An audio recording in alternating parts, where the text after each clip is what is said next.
Hey, what's happening, guys? Bharat for iGyaan and iOS 10 beta just came out on my phone and we're checking it out. So let's get started.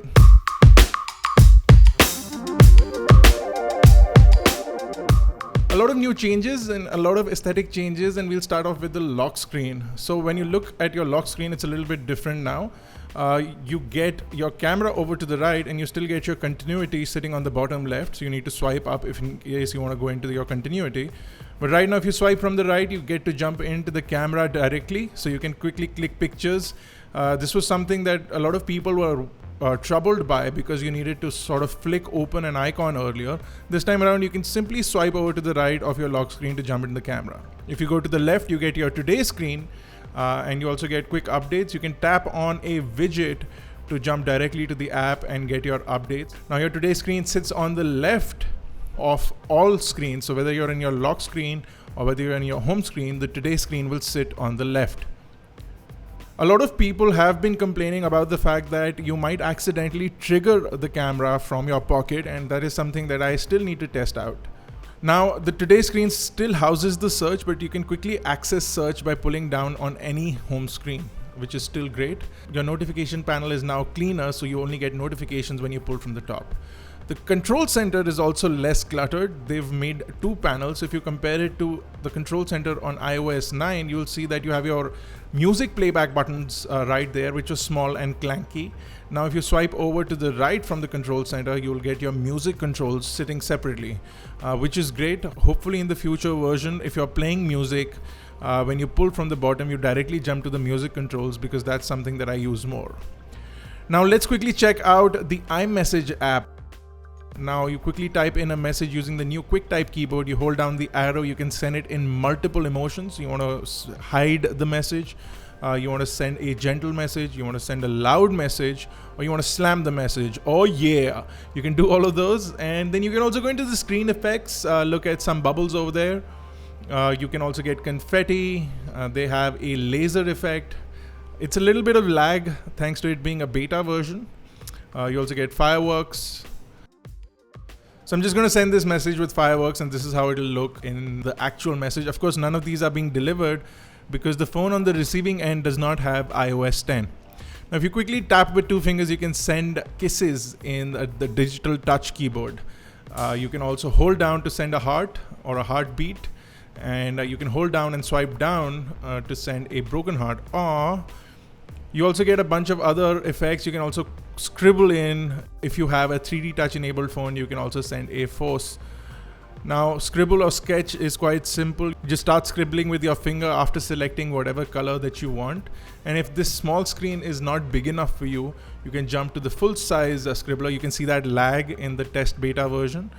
You can jump to the full sketch mode and you can send full sketches. Now, of course, you can continue to change your color, etc. Now, once you do send this, this will go as a full animation. You can see all that lag is happening thanks to it being in a very early beta stage. This is the first developer release that has come out. So that's how it will look like when the user on the other end will receive it. Now, when you're sending emojis, they can be up to 3 times larger, but only 3 emoticons, not more than that. So if you add 4 emoticons, they'll go as a smaller bubble, but if you enter 3 emoticons, they'll go larger, like the way you see it on the screen right now, which is sort of cool for those people who like it. You also have the support for clip art being sent. You can also share music, so you can tap and go into your radio or whatever music you're listening to, and you can share that. And we'll talk about the music app in just a minute, but you have a bunch of clip art that is preloaded. Of course, you'll be able to download more apps that support this later on, but these are the icons that come preloaded. And then you can go into the music app and listen to music and share that with your friends. And you can also quickly search for popular images. Like, for example, let's search for Jay-Z, and you get a lot of Jay-Z GIFs. You can share these GIFs, and even if the person on the other end does not have iOS 10, GIF support is still there, so GIFs will work right out of the box. So I'm just going to pull out my phone running iOS 9 again, and you'll see that I'm receiving all the GIFs being sent by this phone. Also, you can see that on the top you get a small icon of the person you are chatting with, which is nice. Now, if you click a picture, you can do a bunch of things to the picture. You can add a loop. or a magnifying sort of circle. You can add another circle within the circle to double magnify, which is quite cool. These are fun features. You can also add text, which is typed text, or you can also quickly scribble on there, which is something which is pre-enabled. So this is almost like Snapchat in a way, where you can send these, but these are not destructive messages, so they won't get removed. They'll always stay in your message history unless you decide to delete them. Now, another cool feature is the signing ability. You can add a signature to your images. So if you're signing a document or a PDF, that will be really easy to do. By simply signing on the screen, you'll be able to sign on your documents, which is a functionality that has been there even on Macs. It was missing on a phone, and now they've added this. You can also save your existing signatures, create multiple signatures for different type of documents, or you can delete them in case you don't want them on your phone. So you can decide either of those situations. You can also edit the image that you take on the fly, so you can add your usual effects, filters, and detailed image tweaking can be done. You can change your brightness, contrast, etc. The next thing I'm going to talk about is the News app. You can see a lot of change in terms of the look. You get a larger, nicer, cleaner outlook. You can see that iGyaan story is sitting there. Now you can swipe on your stories to like them, share them, etc. You also have your favorites. You can explore for new and trending current topics, and you can also search for specific things that are trending. So for example, Apple is trending, of course. You can see that in the search history. If you do open up an article or a page that you're trying to read, you get this new look all over again, and you can see that there is a sort of parallax effect where the text flows over the image. It looks quite cool. Of course, you get the full story from your source. You can change the size of the text in case you can't read it or you want it to be smaller or larger. You can modify that. Quite cool. Overall new look to the News application. Looks quite nice. For those who've been using Apple Home, a big update to the Home feature. You can set up your homes, your rooms, and also set up your home automation using Apple TV. I'm going to be setting this up. A lot of my accessories weren't being detected right now, but possibly in the next beta I'll be able to do that, so I'll show you that. Next, I'm checking out music. Again, you can see that this is a larger text outlook. Reminds me a lot of Windows Phone and how the text on that flows, but a very nice, clean, large font. Looks quite nice. Looks a lot like Windows Phone.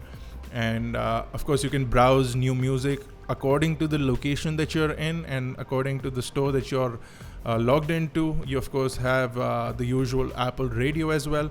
So in case some of your stations that you want to listen to, they'll be there on the Apple Music app as well. So only thing that is majorly changed is the way that it looks and the way that you function with it. If you go into your library page, you have a new downloads tab where in which you can go and check your downloaded music. Another change is the Maps application. It doesn't work really well right now. We're not getting a lot of information, but if you do search for things like a restaurant around you, instead of just popping up results, it'll give you certain suggestions with names and ratings, etc. Not very populated in Delhi, but I'm sure in the US it'll work slightly better. Next up is the Photos app. Now you can have your photos sort of sorted with the types of people that are in the images, with the kind of places that you were. So a new outlook to photos in general. You can also see where all you've been clicking pictures.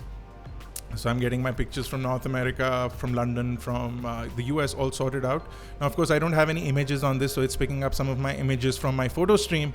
And you can see that you can also have a people tab. It's going to scan my photo stream for my memories. It's going to try and make a small video for me. So if I tap on the play button, well, it crashes. Well, it's bound to happen. We're still running a test. I'm going to try this one more time.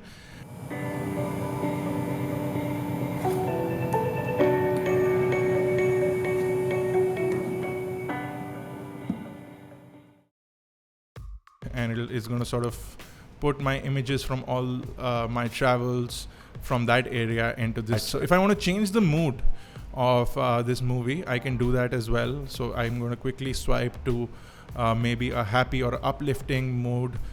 I can also jump to an extreme mood.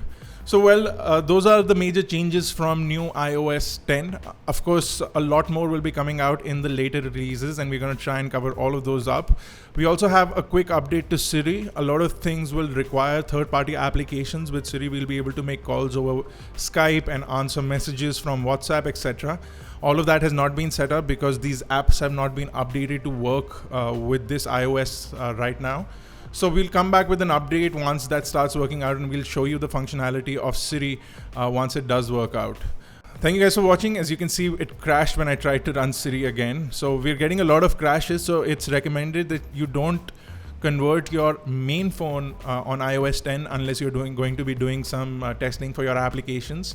If you're just excited to get this update, I recommend that you do not, because it's not finally ready for user consumption. Thank you guys for watching. I hope you liked this video, guys. If you did, give it a big thumbs up, and I'll see you in the next one. Make sure to hit that like button, subscribe button, and make sure to take part in the iGyaan giveaway. We are giving away 20 plus phones, including an Apple iPhone 6 in that giveaway. So make sure you hit that button, go to the giveaway, and play with all your heart.